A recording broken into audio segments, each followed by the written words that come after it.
When we look at Nigerian politics, money plays a very critical role in it.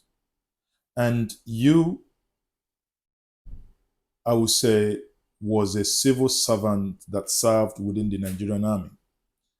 And if I look at your state and your state governor, Hope Uzodinma, who many would argue that he has got the war chest, how do you intend to uproot him and to ensure that you become the governor of Imo State come November 2023?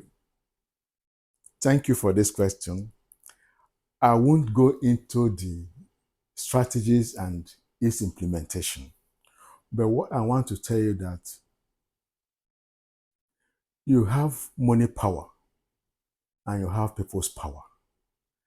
And in the end, there's no way people's power, people's will not defeat money power. Money has a role to play in politics. But from the strategies I've adopted, is going to be a kind of mass movement because we are going to make a campaign based on issues, and people will see what has happened in the past, what is happening in the present, and they will have rights to choose. And when you have right and wrong, majority will follow the right path. The few might follow the wrong path.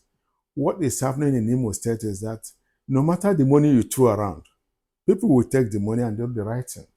If what you call war chest is money that's supposed to be used for, developmental projects in the state, is what is being shared as if it's a cookie jar, I tell you that we are wiser.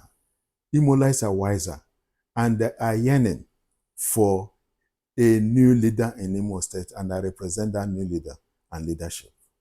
Okay, beyond that, beyond money, we can see in the last presidential election, or obviously your state did not have the Guba election, but they had House of Assembly. We saw how the party in power coerced through violence to ensure that almost all the state assemblymen came to their party. During the presidential election, we saw what Ikengimo referred to as the Omoma magic. Polling units where there are no human inhabitation, yet returned hundreds of thousands of votes. Were these things to be replicated in November this year? How do you intend to fight that?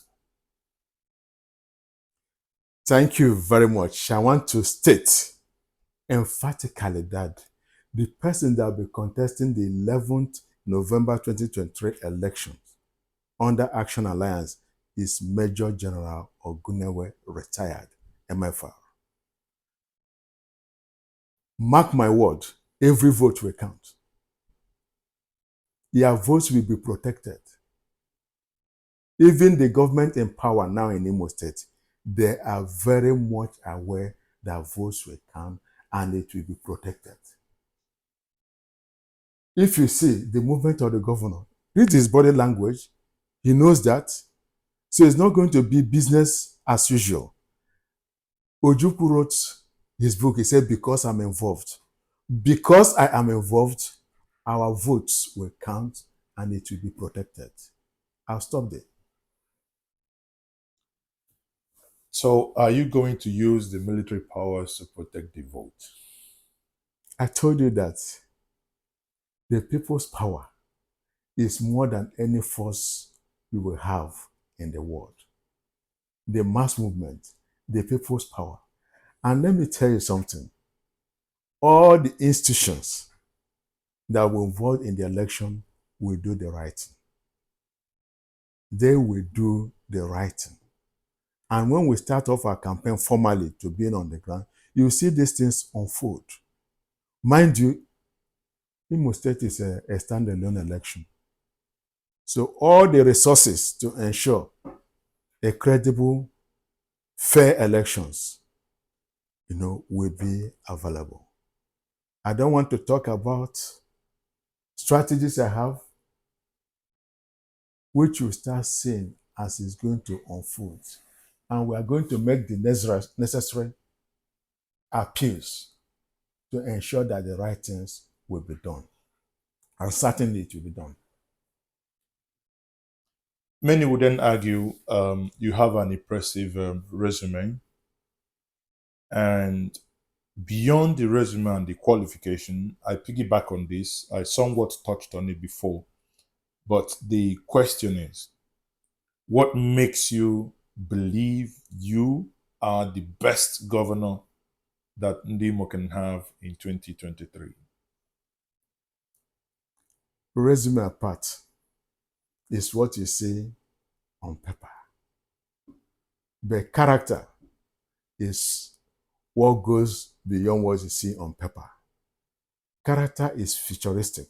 It's not a futuristic commodity. It's what you have accumulated over the years. So when you ask that question, I look at myself ask myself three questions. One, are you educated enough to understand policies and its implementation in government? I said yes. Have you passed through institutions that these things have been tested? I said yes, both nationally and internationally and at United Nations. I asked myself, are you physically healthy to embrace this challenge? I said yes. And above all, I asked myself, do you have the temperament for leadership? Temperament for leadership involves a lot. It involves somebody who has a listening ear, it involves somebody who has empathy, it involves somebody that will appreciate criticism more than praises. And I stand for criticisms more than praises. So in terms of temperament, which is what I have supreme, that's what gives me the confidence that I am most qualified among those, juggling for office in Imo State. Thank you very much.